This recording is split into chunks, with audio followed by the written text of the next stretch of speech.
রাকাতা সালাতুল ফজরে খায়রুম মিনাদ দুনিয়া মা ফিহা, ফজরের 2 রাকাত নামাজ দুনিয়ার মধ্যে যা আছে তার চেয়েও দামি। মান সাল্লা সালাতাল ফজরে ফাহুয়া ফি জিম্মাতিল্লাহ, যে ফজর নামাজ পড়লো আল্লাহর জিম্মাতে ঢুকে গেল। তাইলে আমরা মানুষের পরিচয় পেলাম। মানুষের পরিচয় 1 নম্বর হলো লা তুলহিহিম তিজারাতুন ওয়ালা বাইউন আন যিকরিল্লাহ। এবার আল্লাহ তাআলা বলেন ইয়া আইয়ুহাল্লাযীনা আমানু লা তুলহিকুম আমওয়ালুকুম ওয়ালা আওলাদুকুম আন যিকরিল্লাহ। রব্বুল আলামিন বলেন হে মানুষ শুনো শুনো শুনো, হে মুমিনরা শুনো, তোমার ব্যবসা, তোমার চাকরি, তোমার বাকরি, তোমার দোকান, তোমার অফিস, তোমার স্কুল, তোমার কলেজ, তোমার জীবনের কোনো ব্যস্ততা, তোমার ব্যবসা বাণিজ্য, তোমার দেশ, তোমার বিদেশ, তোমার ব্যক্তিগত জীবন, তোমার পারিবারিক জীবন, তোমার সমাজ জীবন, তোমার ইজতিমাঈ জীবন, তোমার জীবনের কোনো শাখা যেন তোমাকে আমার জিকির থেকে গাফেল না করে। তোমাকে জিকির থেকে কি না করে? জিকির থেকে গাফেল না করে। এখানে জিকিরের দ্বারা উদ্দেশ্য কি? এখানে জিকিরের দ্বারা উদ্দেশ্য মূলত পুরো দিন। সুবহানাল্লাহ বলেন। জিকিরের দ্বারা এখানে উদ্দেশ্য কি বলেন? এখানে জিকিরের দ্বারা উদ্দেশ্য পুরা দিন। সামনের কথা দ্বারা বোঝা যায় এখানে জিকিরের দ্বারা উদ্দেশ্য হলো পুরা দিন। ইয়া আইয়ুহাল্লাযীনা আমানু লা তুলহিকুম আমওয়ালুকুম ওয়ালা আওলাদুকুম আন যিকরিল্লাহ ওয়া মান ইয়াফআল যালিক ফাউলাইকা হুমুল খাসিরুন। যারা না এটা করবা, তাহলে এটা করলে সে বড় ক্ষতিগ্রস্ত। কি করলে ক্ষতিগ্রস্ত? জিকির থেকে গাফেল হলে ক্ষতিগ্রস্ত। তাইলে বোঝা গেছে এখানে জিকির দ্বারা মানে পুরা দিন। সুবহানাল্লাহ।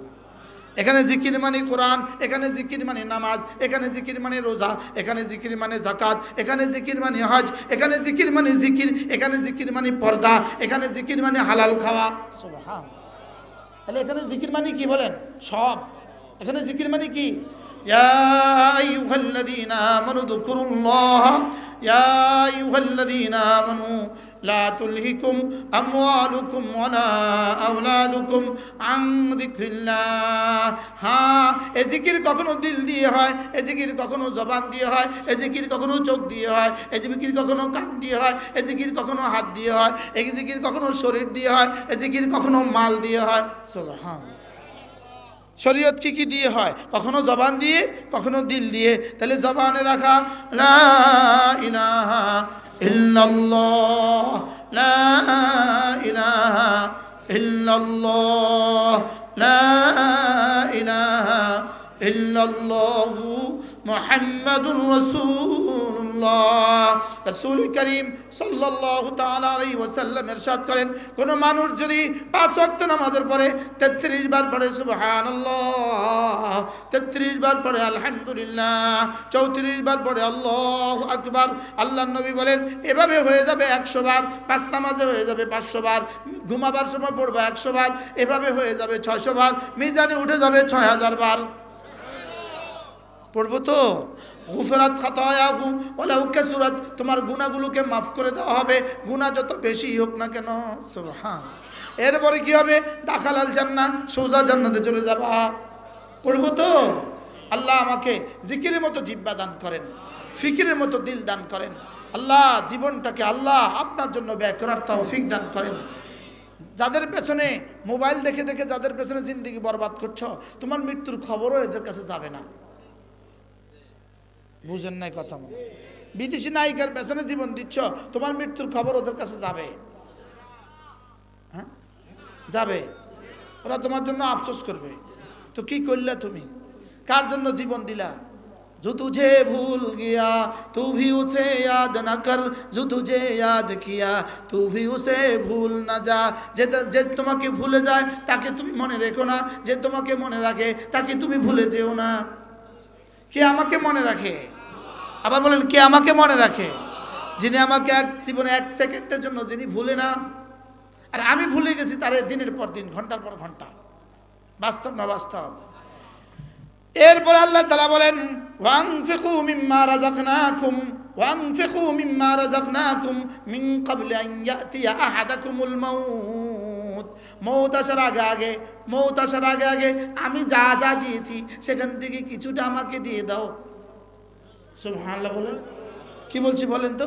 মৌত আসার আগে আগে বলেন, আমি যা যা দিয়েছি সেখান থেকে আমাকে কিছু কিছু দিয়ে দাও। সব দিয়ে দাও না কিছু দিয়ে দাও? কোত্থেকে? আরে আমি যা দিয়েছি বলেন, সেখান থেকে আমাকে কিছু দিয়ে দাও। আপনারটা চাইতেছে না তারটা চাইতেছে?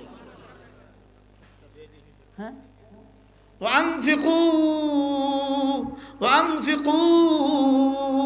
আমাকে কিছু দিয়ে দাও। মিম্মা রাযাকনাকুম, আমি যা আগে দিয়ে রেখেছি সেখান থেকে। সুবহানাল্লাহ বল। আমি তো জমা করতেছি বুঝাবার জন্য। হ্যাঁ, ওয়ানফিকু মিম্মা রাযাকনাকুম, আমি যা তোমাদেরকে দিয়েছি সেখান থেকে তোমরা আমাকে কিছু দিয়ে দাও। সব দিয়ে দাও না কিছু দিয়ে দাও। মিন ক্বাবলি আন ইয়াতিয়া আহাদাকুমুল মাউত, কখন দিবা? মৃত্যুর আগে। কখন দিবা? মৌতের আগে আগে দিয়ে দিবা। মৌত যখন আইসা পড়বে তখন কি বলবা? লাউলা আখারতানি ইলা আজালিন করিব, আল্লাহ যদি আরেকটু সময় দিতেন, আরেকটু সময় দিতেন, ফাআসাদদাকা, তাহলে সব সদকা করে আসতাম। মৌতের সময় কি বলবে বলেন? আল্লাহ একটু সময় দেন, সব দিয়ে আসতাম। আল্লাহকে এখন আর সব দিলেও নিতাম না। আগে তোর কাছে সব চাইছিলাম, অল্পই না চাইছি। বুঝে নাই কথা? ফাসাদদাকা ওয়া আকুম মিনাস সালিহিন, আল্লাহ মওতের সময় বলবে আল্লাহ সব দিয়ে দিতাম, যদি জানতাম সব দিয়ে দিতাম। আল্লাহকে সব দিলেও এখন আর নিতাম না, এখন আর তোর না, এগুলো ছেলে মেয়েদের হয়ে গেছে। তোর কাছে তো আমি সব চাই নাই, তোর কাছে কি চাইছিলাম? ওয়ানফিকু মিম্মা রাযাকনাকুম, তোমাদেরকে যা দিয়েছি সেখান থেকে অল্প কিছু আমাকে দিয়ে দাও। অল্প কিছু মসজিদের জন্য দিয়ে দাও, অল্প কিছু মাদ্রাসার জন্য দিয়ে দাও, অল্প কিছু মসজিদের জায়গা কেনার জন্য দিয়ে দাও, অল্প কিছু ছাত্রদের খাবারের জন্য দিয়ে দাও, অল্প কিছু উস্তাদের তনখার জন্য দিয়ে দাও, অল্প কিছু ঘর বানাবার জন্য দিয়ে দাও। সুবহানাল্লাহ বলেন। কি দিতে কইছে বলেন? বেশি কিছু না অল্প কিছু? কথা কয় না। বেশি কিছু না অল্প কিছু? যারা অল্প কিছু দেয় তারা ইনশাল্লাহ ওই সময় এটা বলবে না, তারা ওই সময়টা বলবে না। আর যারা এখন অল্প কিছু দেয় তারা এই সময় সব দিয়ে দিতে চাইবে। কি চাইবো বলেন? সব দিয়ে দিতে চাইবে। ওয়ানফিকু মিম্মা রাযাকনাকুম মিন ক্বাবলি আন ইয়াতিয়া আহাদাকুমুল মাউত ফায়াকুল রাব্বি লাউলা আখারতানি ইলা আজালিন করিব ফাসাদদাকা ওয়া আকুম মিনাস সালিহিন। মৃত্যুর শয্যায় কি বলবে জানেন? আল্লাহ আল্লাহ একটু ফিরিয়ে দেন, একটু ফিরিয়ে দেন, আর এই দল করতাম না। আল্লাহ কইছে, আমি কিন্তু কইছি আল্লাহ এই দল আর করতাম না। বুঝেন না কথা? কি কয় বলেন? আল্লাহ এই দল কি? এই দল আর করতাম না। আল্লাহ এই দল আর করতাম না। যে দল ডাকাতি করে এই দল আর করতাম না। ওয়া কুম মিনাস সালিহিন, আল্লাহ বলো নেককার হয়ে যাবো, বলো কি হয়ে যাবো। আরেক জায়গা আছে ফিরে দেন আল্লাহ আমাল সালিহা গায়রাল্লাযী কুন্না না'মাল, আল্লাহ এই দল আর করতাম না। এই দল কি আর করতাম না। আল্লাহ আমাদেরকে বুঝা মানা সহজ করে দেন। এরপরে আল্লাহ তাআলা বলেন জি না, হাতছাড়া হয়ে গেছে। ওয়ালা ইউআখিরাল্লাহু আজাল, না না, ইদা জা আজালুহুম, হাতছাড়া হয়ে গেছে, এটা আর দেরি করা হবে না। আল্লাহু খাবীরুম বিমা তা'মালুন, তুমি জীবনে যা যা করেছো সব আমার কাছে রেকর্ড আছে, সব আমার কাছে কি আছে। এই জন্য এই মাদ্রাসাখানাকে মহাব্বত করবো ইনশাআল্লাহ। মাদ্রাসার 3 জিনিসের নাম: মুসলমানদের দোয়া, মুসলমানদের মাল, মুসলমানদের সন্তান। আলহামদুলিল্লাহ গত বছর আমরা আপনাদের কাছে জমিনের জন্য টাকা চেয়েছিলাম, মনে আছে আপনাদের? পেছনের যে জায়গাটা ছিল ওটা আলহামদুলিল্লাহ দলিল হয়ে গেছে। হ্যাঁ, মাহবুব সাহেবের জায়গাটা মাশাআল্লাহ ওটার টাকা ক্লিয়ার হয়ে গেছে। যেই মাঠে আপনারা এখন ওয়াজ শুনছেন এই জায়গাটা আবার নতুন করে বায়না করা হয়েছে। আলহামদুলিল্লাহ বলো। কত শতক? কোন জায়গা এটা? কোনটা? এটাই 6 শতক জায়গা বায়না হয়েছে। কত টাকা বায়না হয়েছে? আর কত করে কথা ফাইনাল হয়েছে? মোট 7 লাখ। আমি 1 লাখ টাকা দেবো ইনশাআল্লাহ। দোয়া করে দেন, কই দেন আল্লাহ কবুল করো। জি ইনশাআল্লাহ আমি 1 লাখ টাকা দেব। এবার কেউ কেউ যদি পারেন হিম্মত থাকলে হাতটা তুলে ফেলেন যে আমি এত দিব। তো কে আছেন যা পারেন তা দিয়ে হাত তোলেন। ফাসাদদাকা ওয়া কুম মিনাস সালিহিন মিন ক্বাবলি আন ইয়াতি। হ্যাঁ কত? 100 টাকা দিবেন। 100 টাকা পকেটে আছে নেই? পরে আল্লাহ তৌফিক দেন। যে আরেকজন বলেন ইনশাআল্লাহ, আরেকজন বলেন। তবুও তো উনি বলছে আল্লাহ ওনার হাত দারাজ করুন। মাশাআল্লাহ মামা দিছে 1000। জি মাশাআল্লাহ। টাকা তো 7 লাখ দরকার। গতকালকে আমি একটা জায়গা বায়না করছি ৬৭ লাখ, গতকালকে সকালবেলা। কত লাখ?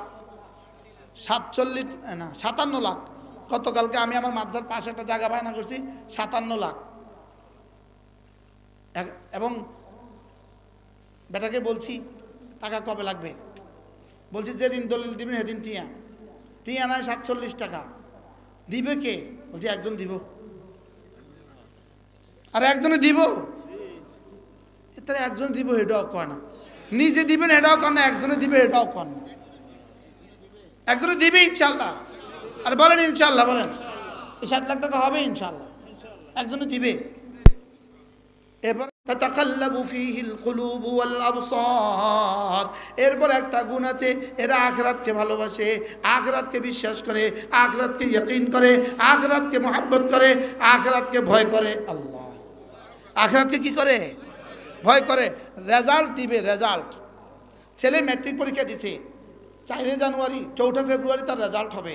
আপনি দেখবেন হাজারো ম্যাট্রিক পরীক্ষার্থী ছেলে আছে, সবাইকে বলে চাচা 4 ফেব্রুয়ারি 5 তারিখে আমার রেজাল্ট হবে, দোয়া করবেন। শুধু এক কথা, 5 ফেব্রুয়ারি আমার রেজাল্ট হবে, দোয়া করবেন। বলে না, বলে না? তাহলে 5 ফেব্রুয়ারি সে মনে রাখে না? মনে রাখে না কেন? কি হবে? তাহলে আমাদেরও একদিন রেজাল্ট বাইর হবে। সেই দিনের নাম কি? মালিক ইয়াউমিদ্দিন। সোজা হিসাব, মালিক ইয়াউমিদ্দিন। সেদিন রেজাল্টের দিন, সেদিন ফলাফলের দিন। সেদিন কিসের দিন বলেন তো? এক ম্যাট্রিক পরীক্ষার্থী ছেলেরা যদি তার রেজাল্টের দিনটা তার কাছে একদিকে ভালোবাসার, আরেকদিকে আতঙ্কের, সত্যি না? একদিকে আশার, আরেকদিকে ভয়ের। আশা কি? কেমন দিছো পরীক্ষা? জি ভালো দিছি। কি আশা? ইনশাআল্লাহ আশা করি ভালো করব। আরে বলে না, বলে না? লেকিন মনে মনে আতঙ্ক থাকে না? থাকে না? কি পরিমাণ আতঙ্ক থাকে? কি হয়? থাকে না? থাকে না? মালিক ইয়াউমিদ্দিন, এটা আমাদের আশার দিন, আমাদের ইমানের যাজা মিলবে। সুবহানাল্লাহ। এটা আমাদের আশার দিন, এদিন আমাদের রবের দিদার মিলবে। এটা আমাদের আশার দিন, এদিন আমাদের আমল নামাগুলো ডানাতে দিয়ে দিবে। এটা আমাদের আশার দিন, এদিন জান্নাতের ফয়সালা হবে। লেকিন আবার ভয়েরও তো দিন। খোদা না খাস্তা জীবনের কোনো গুনাহ যদি ধরে ফেলে, জীবনের কোনো বলা যদি ধরে ফেলে, জীবনের কোনো দেখা যদি ধরে ফেলে, জীবনের কোনো শোনা যদি ধরে ফেলে, কি হয়? তাহলে এটা ভয়েরও দিন, আবার কি বলেন, আবার আশার দিন। এজন্য মালিক ইয়াউমিদ্দিন, বলেন মালিক ইয়াউমিদ্দিন। মা গাররাকা বিরাব্বিকাল কারীম কাল্লা বাল তুকাযযিবুনা বিদ্দীন। শুধু তুমি এদিনকে ছুটলাচ্ছ, এদিনকে মিথ্যা মনে করছো, এটার কারণেই তুমি ধোঁকা খাচ্ছ। কারা কারা নামাজ পড়ে না?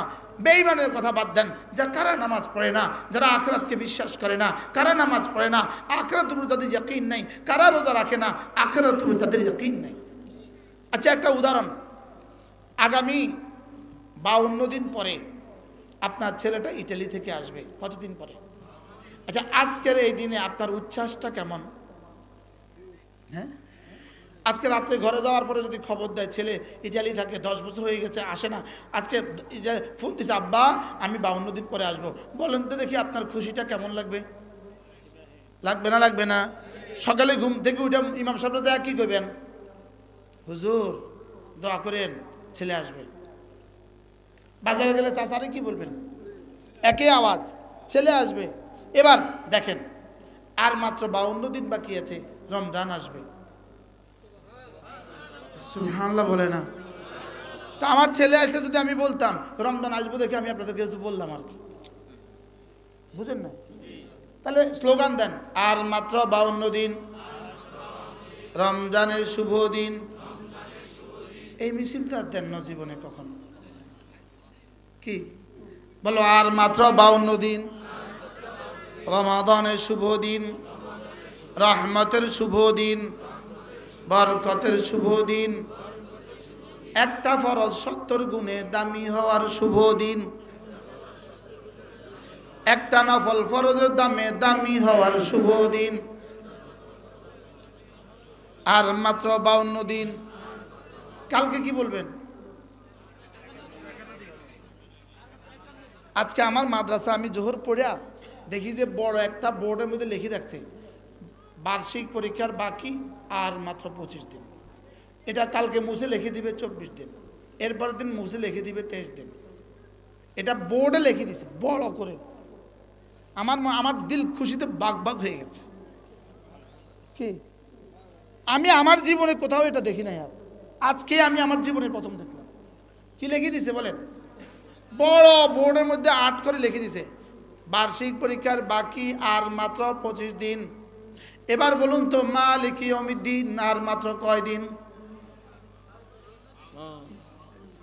রোজারে না 52 দিন? মালিকি ইয়াউমিদ্দিন, ইয়াউমিদ্দিনের আর মাত্র কয় দিন? মান মাতা কিয়ামাত কিয়ামাতুহু, যেদিন যে মরবে সেদিন তার কিয়ামত কায়েম হবে। তাহলে পরীক্ষার বাকি 25 দিন, রোজার বাকি 52 দিন, মওতের বাকি কত দিন? আজকে চাঁদপুর একটা বড় মাদ্রাসা আছে, উয়ারুত মাদ্রাসা, ওটার মুহতামে হযরত মাওলানা ওবায়দুল হক সাহেব রহমতুল্লাহ আলাইহি আজকে উনি গত 28 তারিখে আমার মাদ্রাসার মাহফিলে আসছে। আজকে কয় তারিখ? 9 তারিখ। আমি যখন বয়ান করছিলাম পিছনে বসছে, আমি হুজুরকে এখানে উঠাই নিয়ে আসছি, হুজুর এখানে আসেন, সামনে আসেন। আজকে ইন্তেকাল হয়ে গেছে। এই 12 দিন আগের কথা, আজকে উনি ইন্তেকাল হয়ে গেছে। তাহলে ইয়াউমিদ্দিনের আর কত দিন? হ্যাঁ বলেন, যার মৌত যেই দিন। ইয়াউমুদ্দিন কবে? তাহলে ইয়াউমুদ্দিনের আপনার আশঙ্কা কোথায়, ভয় কোথায়, উচ্ছ্বাস কোথায়, ভালোবাসা কোথায়? কি আছে? ভালোবাসা আছে? সব তো মোবাইলে ঢুকে গেছে, সব মোবাইলের ভিতরে ঢুকে গেছে, সব মোবাইলের ভিতরে। জিন্দেগি মোবাইলের ভিতরে দিয়ে দিছে।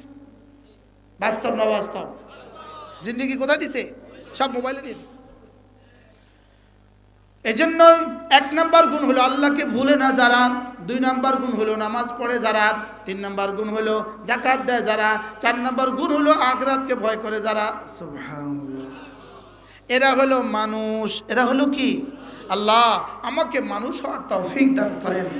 মানুষ যারা, এরা নামাজ ছাড়তেই পারে না, গরু নামাজ পড়তেই পারে না, মানুষ নামাজ ছাড়তেই পারে না, ইহুদি নামাজ পড়তেই পারে না, মানুষ নামাজ ছাড়তেই পারে না।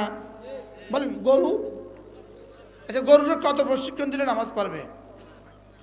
একটা হিন্দুরে 1 লাখ টাকা দেন, দিয়া বলেন যে কালকে ফজরের নামাজে 2 রাকাত পড়ে দেখাও, পারবে? হিন্দু কিন্তু রোজা রাখতে পারবে। ওরা যদি সেহরি খাওয়াই দাও, ইফতার করাই দাও, মধ্যখান্তে না খাক, হেতে রোজা হয়ে গেছে তার ভাষায়, রোজা রাখতে পারবে। যদি জাকাত দাও, টাকা দিতে পারবে। যদি বলো চলো হজ করো, তো তুমি বাইতুল্লাহ 14 বছর ঘুরতে পারবে। লেকিন পৃথিবীর কোনো বেঈমান 2 রাকাত নামাজ পড়তে পারবে না।